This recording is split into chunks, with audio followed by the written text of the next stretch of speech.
बालेन्द्र शाह बालेन नेतृत्वको नयाँ सरकारले शपथ लिएको 18 घण्टा नबित्दै पूर्व प्रधानमन्त्री केपी शर्मा ओली र गृहमन्त्री रमेश लेखक पक्राउ परे।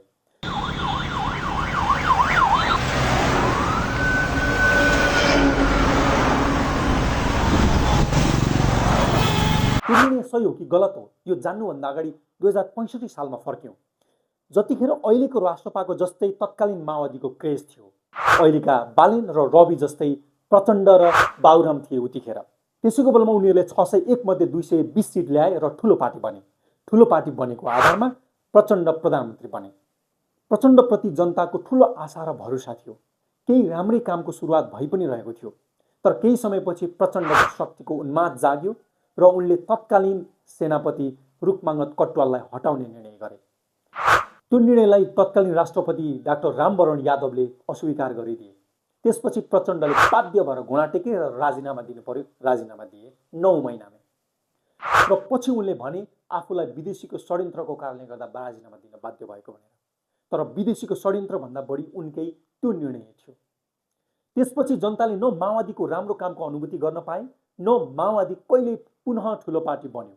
सानो सोच र गल्तीले ठुलो राजनीतिक क्षति बिहोर्नु पर्यो। अब अहिलेको कुरा गरौँ। ओली सरकारका पालामा रवि लामिछाने पटक पटक पक्राउ पर्दा रासोपाले राजनीतिक प्रतिशोध भनेर आरोप लगायो भने एमाले कांग्रेसले रवि सहकारी ठगो भनेर भनिदिए। अहिले त्यही रासोपाबाट बनेको नयाँ सरकारले ओली र रमेश लेखकलाई पक्राउ गर्यो। एमाले प्रतिशोध साधेको भनिरहेको छ।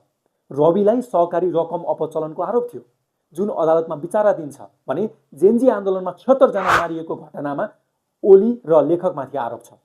तथ्य के हो भने यी दुवै घटनाहरूमा आरोप छन् र ती आरोपहरू कानुनी प्रक्रिया मार्फत परीक्षण हुनुपर्ने विषयहरू हुन्। त्यसकारण कुनै पनि अनुसन्धानलाई स्वतः प्रतिशोध भनेर निष्कर्ष निकाल्नु अथवा स्वतः सही ठान्नु दुवै हतारको निष्कर्ष वा निर्णय हुन सक्छ। अब मुख्य प्रश्न नयाँ सरकारतर्फ जान्छ।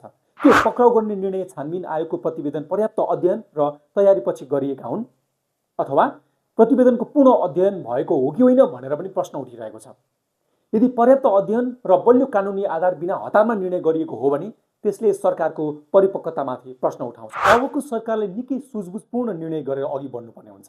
यदि नेपाल बनाउने हो भने प्रतिशोध, अहंकार र घमण्डबाट माथि उठ्नुपर्छ।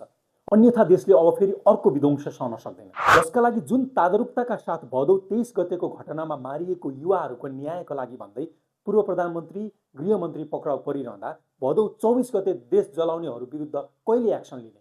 भिडियो प्रमाण र डिस्कोर्डमा घरेलु बम बनाउने छलफल भएको भनेर प्रतिवेदनले नै खुलाएको तथ्यमा रहेर संलग्नलाई कहिले पक्राउ गर्ने?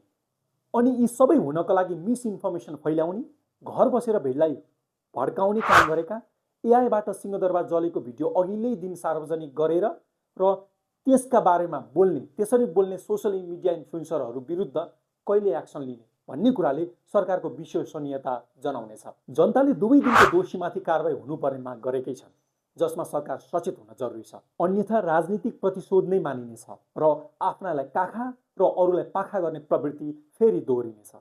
यदि त्यसो भएको खण्डमा रासोपाका सभापति रवि लामिछानेकै शब्दमा भन्नुपर्दा पुरानालाई जनताले 36 वर्षसम्म पर्खे, अब नयाँलाई 36 महिना पर्खिँदैन।